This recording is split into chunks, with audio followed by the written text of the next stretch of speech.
With Leucovorin suddenly shot up in the news, I wanted to do a longer video sharing because I'm one of probably not that many moms of autistic children out there who already has experience with my son taking Leucovorin. So in this video, I wanted to share just my personal experience, and I want to caveat that this is not medical advice. This is my experience, what I've noticed, our journey, so that hopefully it can just give you some information. This might be very new information for you, and I know anytime I've been given new information about autism, I'm always doing all my research and all of that. So I just wanted to give you a personal experience so that you can then go and do your own research. I also want to invite you to subscribe to my channel. If you're interested in this kind of content, I will continue to give updates on how he's doing with Leucovorin, as well as all the other things we're trying, visuals, therapies, and how it's going, how we're better supporting our boy. Before I get fully into just our experience, I wanted to give a little overview of what leucovorin or folinic acid actually is and how it was described to me. Again, not a medical professional, so I'm going to be very brief in my explanation and just share my understanding of it. So with folate deficiency that a lot of the autistic population has, you have cerebral folate deficiency, CFD, which my understanding is it's caused by folate receptor alpha antibodies. I'm looking at my notes here. Okay, folate receptor alpha antibodies, FRAA, and that is something that can be tested. According to MD, I'm going to just hold my notes so that I am saying this right. Okay, so according to MDPI, Journal of Personalized Medicine, the prevalence of some type of deficiency, and I'll talk about the two types that cause it, was 71% in their study. And there were similar numbers in various studies, were around like 60 to 70% of the autistic population has some version of folate not being able to fully make it to the brain. Within this test, there are two types. So there's blocking and binding. Okay, so I'm going to look at my notes again. Okay. The blocking kind is even worse for folate deficiency. So it prevents folate from crossing into the brain. And then the binding kind reduces receptor availability and can cause inflammation, which reduces the transport efficiency of folate. So between both of those types, whether it's one or both, that study that I mentioned from MDPI, Journal of Personalized Medicine, has got 71% of the autistic population had one or the other or both. So folate, as a lot of us know, is hugely important for the brain. That's one of the main things. Folic acid is what they say is so important to take during pregnancy for the development of your child's brain and spinal cord. And so it makes sense that if your body is not fully able to process folate, that would make it hard for your brain. And so this was explained to me. I was seeing a nurse practitioner that specializes in care for autistic children. So that's where, before this much more nationwide announcement came out, she was a little bit ahead on the research. So that's where I was able to hear about this. So she told me about it and said, I'm willing to prescribe this, but also encouraged me to look into it for myself. And I looked into it, and the studies that exist on it are fairly small. And so that's something, if you're looking into it yourself, know that ahead of time. This is not something that has been researched for years and years and years, showing it has this positive impact for 100% of kids. Just know that as you're researching it. It's small studies and it's promising studies. For me, that was enough to go ahead and try it. So let me tell you about my experience personally, a little background for my son. He is 4.5 years old. We were quite sure he was autistic before he even turned 2. We weren't able to get his official diagnosis till he was 34, almost 3. And at the time he got diagnosed, he was considered level 3 severe, but only by 1 point. So he's kind of on the cusp of what is considered level 2, level 3. And he's also very young.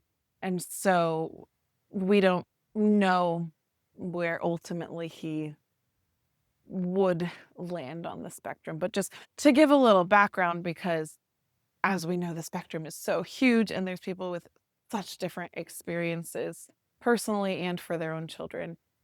So he primarily has been using echolalia to communicate. So that's where not really conversational language. Like if I asked him what his favorite color was, how was your day? What did you have for breakfast?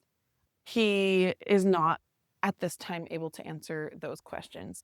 But if he wants something, he might ask it as a question the way we've asked him. So if we say, "Do you want cereal?" And that's what he's heard us say. To request cereal, he'll say, "Do you want cereal?" That's his primary mode of communication is echolalia. It's going to be different for someone who has a child who's never spoken a word. So that was kind of our starting place. That's just what I want to share so that it's not like this completely going from this child who's never spoken a word to what he's doing now. So the improvements we're seeing, we've been taking it for about 2 months at this point, and I saw improvement very quickly, probably quicker than science would say you see improvement. So wishful thinking, I don't know. I mean, I wasn't the only one who saw it. I had other family members who absolutely noted it. So the things that were noteworthy very quickly, before even there was specific language change, this is what I noticed in my personal experience. Okay.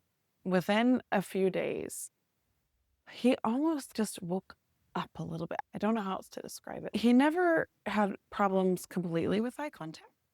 He would give us some level of eye contact, but what shifted was when he looked at us, his eyes were just a little brighter. It's kind of like he saw us a little bit more directly. And that's what I would say. There's a few major changes. So one, since then it's grown more. Now it's been 2 months. There's been more time for this to get in his system and have some positive impact. So he's more interactive with the entire family, and he's starting to have at least some spontaneous language. So the ability to answer certain questions where he's been prompted on what the response is. So he can answer, "What is your name?" correctly. And he can answer, "How old are you?" He'll say, "I'm 4." And he also, I'm trying to think of a specific example. So spontaneous language, when he's handed something, instead of us prompting him to say thank you, he's at least some of the time started saying thank you. And then something else he did that was totally new. He got hurt outside and he ran in and gave me this huge hug specifically to seek my comfort.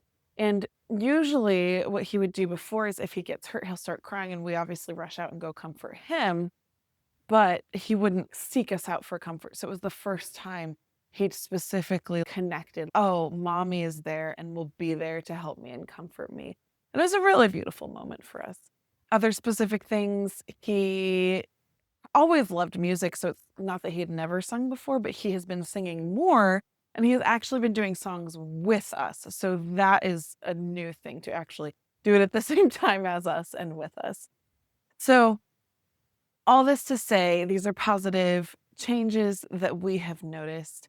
I will say too, we also started about a month after he started Leucovorin, we did start a new therapy. So that contributes too. I'm not going to say it's 100% the Leucovorin. Like, it helps when you're doing therapy and they're working really specifically on these skills. But I do think there were specific things such as the coming to seek comfort and more spontaneous language that I would connect timeline wise to him starting the Leucovorin. There's a few things I want to say about my personal philosophy with our choice to do this and with our choice to do any treatment, any therapies, anything for our son. And that is, first and foremost, I love my baby exactly as he is. He does not have to do anything. He does not have to prove anything to me. He can be whoever he wants to be. Okay. Everything that we're doing, all the choices we're making are to try to allow him as many choices as possible when he grows up. And whatever that looks like for him, we are happy, we love him, we are proud of him, and we are going to be there to support him.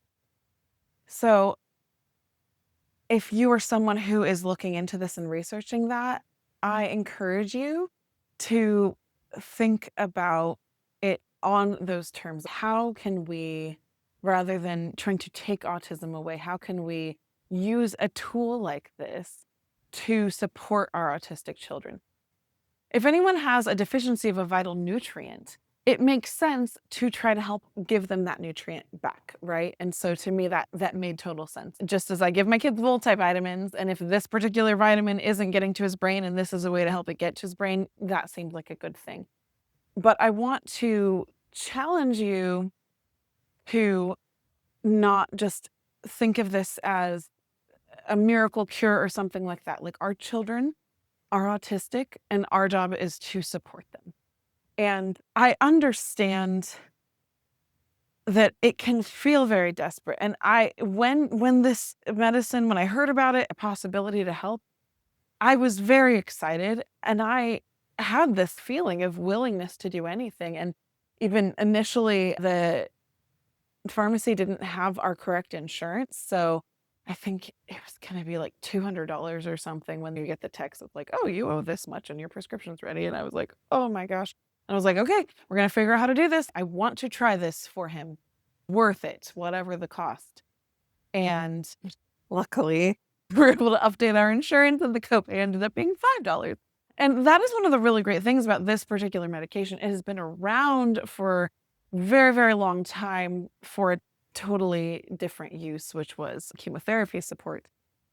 And so because it's been around a long time, there's the generic brand exists. It is something that I don't know what your copay will be with your insurance, obviously, but it is something that potentially can be very affordable, which is what I hope for anyone who's out there looking into this. So make sure whatever you do, you're talking to your doctor about your child and making the right decision as a medical team for your child. And one last note, I didn't want to forget, you might be asked to cut dairy because there's been evidence that that makes the medication more efficient without dairy. So just something to keep in mind. That might be an actual lifestyle change that you need to do. I wish you so well with your journey. Again, I would love if you subscribe so you can follow along with our journey and hopefully learn some helpful things along the way.